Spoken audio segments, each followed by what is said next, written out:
జగత్కుటుంబినం దేవం నారాయణమనుత్తమం క్షీరాభిషేయనే నిత్యం లక్ష్మీశం త్వాం నమామ్యహం. ఇది దివ్యమైనటువంటి నారాయణ స్తోత్రం అని చెప్పని ఈ స్తోత్రానికి పేరు. ఇది శంకర భగవత్పాదుల వారు ఒకనొక సందర్భంలో వెంకటేశ్వర దర్శనం చేసుకున్న తర్వాత ఆయనకు వెంకటేశ్వర స్వామి మొట్టమొదలుగా ఆయనకు బాలా త్రిపుర సుందరైనటువంటి రూపంతో దర్శనం జరిగింది స్వామివారికి. అప్పుడు స్వామివారు ఆ యొక్క అంటే శంకర భగవత్పాదుల వారు ఆ వెంకటేశ్వర స్వామికి అమ్మవారుగా భావన చేస్తూ అక్కడ శ్రీచక్రాన్ని ప్రతిష్ఠ చేసి అప్పటికప్పుడు ఆ శ్రీచక్రాన్ని అక్కడనే స్థాపన చేశారని చెప్పని మనకు శంకర దివ్యమైనటువంటి గ్రంథంలో తెలుస్తుంది. అట్లాంటి దివ్యమైనటువంటి స్తోత్రాన్ని వారు చేసినటువంటి ప్రధానమైన క్షేత్రం సప్తగిరులు, 7 గిరులు 7 కొండలు వేసినటువంటి వెంకటేశ్వర స్వామి క్షేత్రంలో ఈ స్తోత్రం రచన చేసినట్టుగా మనకి స్వామివారి యొక్క శంకర దివ్య గ్రంథం ద్వారా తెలుస్తుంది. ఈ స్తోత్ర పారాయణం చేత నారాయణ స్వరూపమైనటువంటి నారాయణుడు, నారాయణ స్వరూపానికి మూలమైనటువంటి నారాయణి అంటే అమ్మవారు కూడాను ఇద్దరి ఎందుకు కూడాను ఇకారమే భేదమే తప్ప ఏమిటి ఏ రకమైనటువంటి భేదం లేదు. కాబట్టి ఆ భావన లేకుండా మనం కూడా స్తోత్రాన్ని పారాయణం చేసుకున్నాము.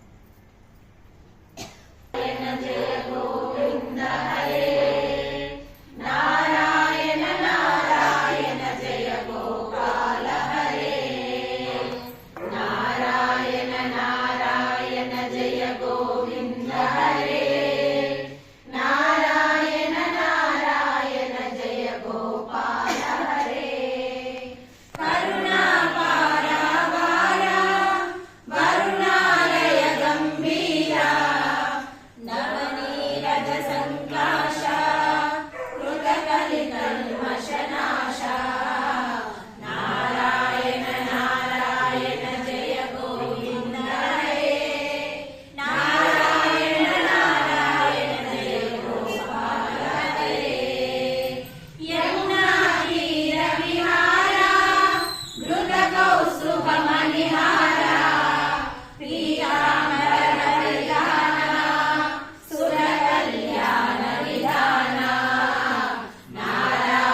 టైం